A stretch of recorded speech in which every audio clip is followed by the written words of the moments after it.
3:30 নাগাদ, আনুমানিক 3:30 নাগাদ আমাদের মাদক বিরোধী একটা অভিযান পরিচালিত হয়। এটা অ্যাবসলিউটলি মাদক বিরোধী অভিযান ছিল।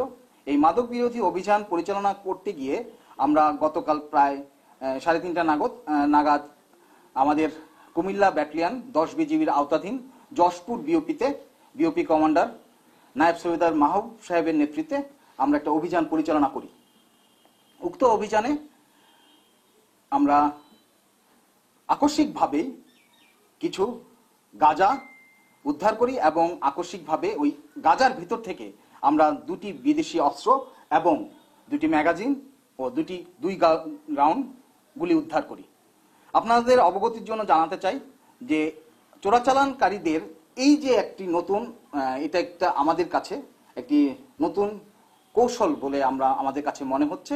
কেননা ইতিপূর্বে আমরা চোরাচালানকারীরা বিভিন্ন সময়ে বিভিন্ন ধরনের চোরাচালান আইটেম কিংবা মাদক যে কোনো ফর্মে আমরা বিভিন্ন সময় আটক করেছি। বাট এই যে মাদক দ্রব্যের ভিতরে চোরা অস্ত্র বহন করে আনার যে এই কৌশলটা, এটা আমাদের কাছে এইবারই আমরা প্রথম পরিলক্ষিত হলো।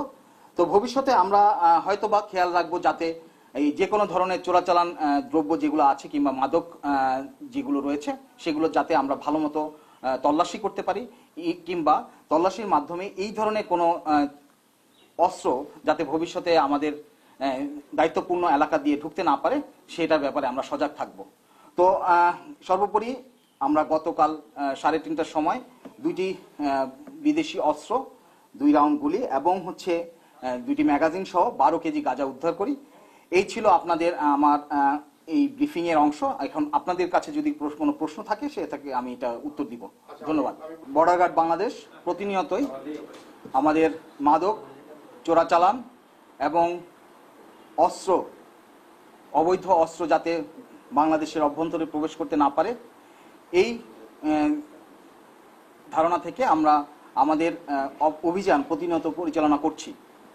সম্প্রতি আমাদের যে তথ্য ছিল যে বিভিন্ন সময়ে আমাদের পার্শ্ববর্তী দেশ থেকে অস্ত্র চোরাচালানের একটি সম্ভাবনা রয়েছে। সেই সম্ভাবনা থেকেই আমরা বিভিন্ন সময়ে আমাদের এই অস্ত্র বিরোধী অভিযান যাতে আমরা অস্ত্র চোরাচালান ঠেকাতে পারি কিংবা কোনো ধরনের অস্ত্র যাতে বাংলাদেশের অভ্যন্তরে প্রবেশ না করে সেটার ব্যাপারে প্রয়োজনীয় পদক্ষেপ, গোয়েন্দা তথ্য সরবরাহ এবং প্রয়োজনীয় অভিযান পরিচালনা করে আসছিলাম।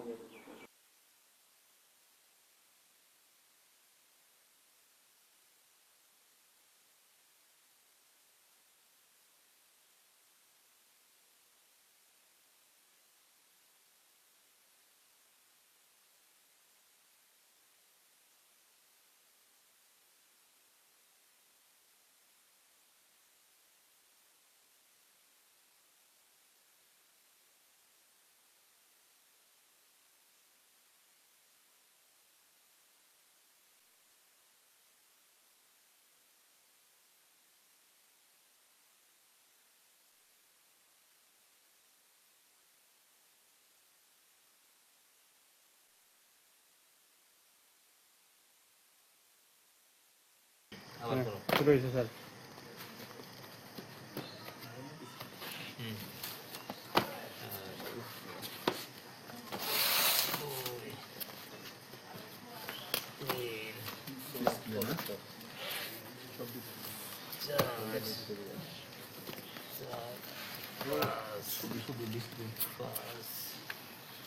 ছয়